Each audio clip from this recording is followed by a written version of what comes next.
ಪವಿತ್ರವಾದಂತಹ ದಿತಿ ವಂಶದಲ್ಲಿ ಹುಟ್ಟಿದವರು ನಾವು. ದಿತಿ ದೇವಿ ಹಾಗೂ ಕಶ್ಯಪ ಮಹಾಮುನಿಗಳ ದಾಂಪತ್ಯ ಜೀವನದ ಪ್ರತೀಕವಾಗಿ ಮೊದಲಾಗಿ ಹುಟ್ಟಿದ್ದು ಯಾರು?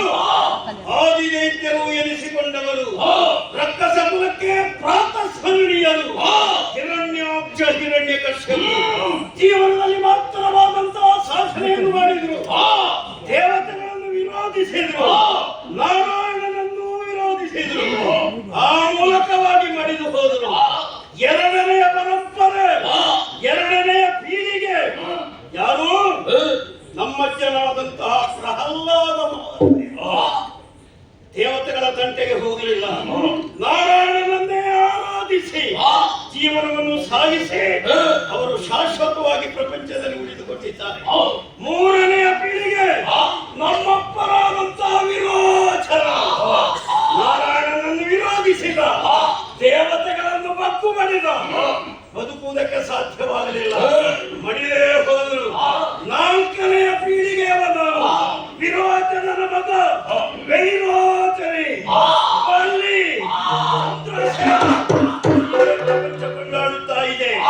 ಯೋಚಿಸಿದೆ, ಶೋಣಿತಾಪುರದ ಅಧಿಕಾರ ನನಗೆ ಸಿಕ್ಕಿತು, ಯಾವ ರೀತಿಯಲ್ಲಿ ಜೀವನವನ್ನು ಸಾಗಿಸೋಣ? ಹರಿಯನ್ನು ವಿರೋಧಿಸಿ ದೇವತೆಗಳನ್ನು ಗೆಲಿದು ಜೀವಿಸೋಣವೇ? ಅಲ್ಲ, ಪ್ರಹ್ಲಾದರಾಯರ ಹಾಗೆ ಹರಿಭಕ್ತನಾಗಿ ಜೀವಿಸಲೇ ಎನ್ನುವ ಹಾಗೆ ಯೋಚಿಸುತ್ತಾ ಇರುವಾಗ ಪ್ರಹ್ಲಾದರಾಯರ ಆದೇಶವನ್ನು ಹರಿಯನ್ನು ನಂಬು, ದೇವತೆಗಳನ್ನು ವಿರೋಧಿಸಬೇಡ, ಉತ್ತರೋತ್ತರ ಅಭಿವೃದ್ಧಿಯನ್ನು ಕಾಣುವುದಕ್ಕೆ ಸಾಧ್ಯ. ಅದೇ ರೀತಿಯಾಗಿ ನಾನು ನಡೆಯುತ್ತಾ ಇದ್ರೆ ದೇವಮುನಿಗಳಾದಂತಹ ನಾರದರ ಆಗಮನವಾಯಿತು. ವಿಷಯವನ್ನು ಹೇಳಿದ್ರಲ್ಲ, ದೇವಲೋಕವನ್ನು ನೀನು ಸ್ವಾಧೀನ ಮಾಡಬೇಕು. ಯಾಕೆ? ದೇವೇಂದ್ರ ಅಹಂಕಾರಿಯಾಗಿದ್ದಾನೆ, ಶಾಪಗ್ರಸ್ತರಾಗಿ ಎಲ್ಲಾ ಸಂಪತ್ತನ್ನು ಕಳೆದುಕೊಂಡಿದ್ದಾನೆ. ಆ ಸ್ವರ್ಗಲೋಕವನ್ನು ಸ್ವಾಧೀನ ಮಾಡು ಎನ್ನುವ ಹಾಗೆ ಹೇಳಿದ ಕ್ಷಣ ನಾರದರನ್ನೇ ನಾನು ಪ್ರಶ್ನಿಸಿದೆ. ನನ್ನ ಅಜ್ಜ ಹೇಳಿದ ಮಾತಿದೆ, ಆದ ಕಾರಣ ವಿರೋಧಿಸುವುದಿಲ್ಲ. ಆಗ ನಾರದರು ಹೇಳಿದ್ದೇನು, ನೀನು ಸ್ವರ್ಗಲೋಕ ಸ್ವಾಧೀನ ಮಾಡದಿದ್ರೆ ನಿಮ್ಮದಾದಂತಹ ಸ್ವರ್ಗ ಮೂರನೆಯವನ ಸ್ವಾಧೀನವಾದೀತು, ಇನ್ನೊಬ್ಬರ ಸ್ವಾಧೀನಕ್ಕೆ ಹೋದೀತು. ಒಪ್ಪಿದೆ, ಸ್ವಾಧೀನ ಮಾಡಿದೆ, ಸ್ವರ್ಗಲೋಕ ನಮ್ಮ ಸ್ವಾಧೀನವಾಗಿದೆ. ಆದ್ರೆ ಏನು ಮಾಡೋಣ? ಸ್ವರ್ಗಲೋಕದಲ್ಲಿ ಯಾವ ಸುವಸ್ತುಗಳು ಇಲ್ಲ, ಹೂಗಳೇ ಇಲ್ಲದಂತ ಉಪವನದ ಹಾಗೆ ಕಾಣಿಸುತ್ತಾ ಇದೆ. ಸ್ವರ್ಗಲೋಕದಲ್ಲಿ ನಾವಿದ್ದೇವೆ. ದೂತರು ಬಂದು ಹೇಳಿದ್ರಲ್ಲ, ಇಂದ್ರಾದಿ ದೇವತೆಗಳು ಯಾವುದೋ ಒಂದು ಉದ್ದೇಶದಿಂದ ನನ್ನನ್ನು ಕಾಣುವುದಕ್ಕಾಗಿ ಬಂದಿದ್ದಾರಂತೆ, ನಾವು ಜಾಗೃತರಾಗಿರಬೇಕು ಅನ್ನೋದಕ್ಕೆ ಹೇಳಿದರು.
ಅವರು ಬೇರೆ ನಮ್ಮ ಮನೆ ಬಾಗಿಲಿಗೆ ಬರುವಾಗ ನಾವು ಅವರನ್ನು ಸತ್ಕರಿಸಲೇಬೇಕು. ಏನು ಬೇರೆ ಮೇಳದವರು ಕಂಡ್ರೆ ನಮಗಾಗುವುದಿಲ್ಲ. ಅದು ಕೆಲವು ಮೇಳದವರಿಗೆ ಇರ್ಬೋದು, ನಮಗೆ ಎಲ್ಲರನ್ನು ಕಂಡ್ರು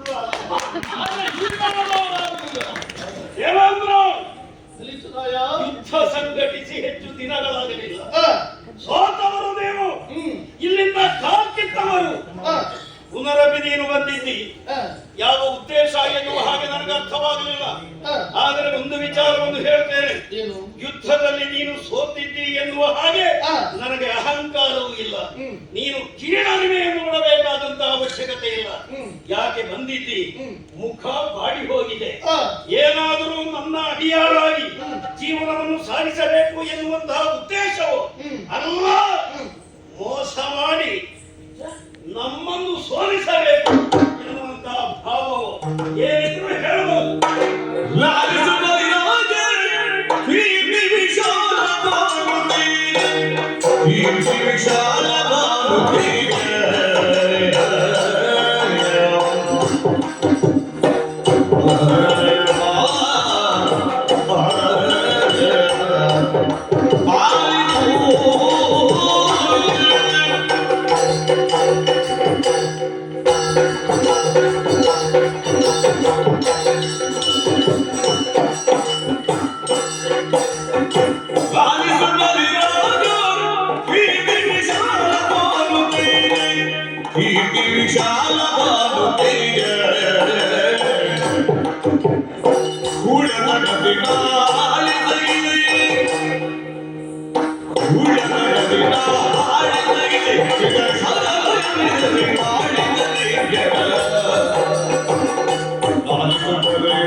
ನಾನಾಡುವ ನುಡಿಯನ್ನು ನೀನು ಲಾಲಿಸಬೇಕು.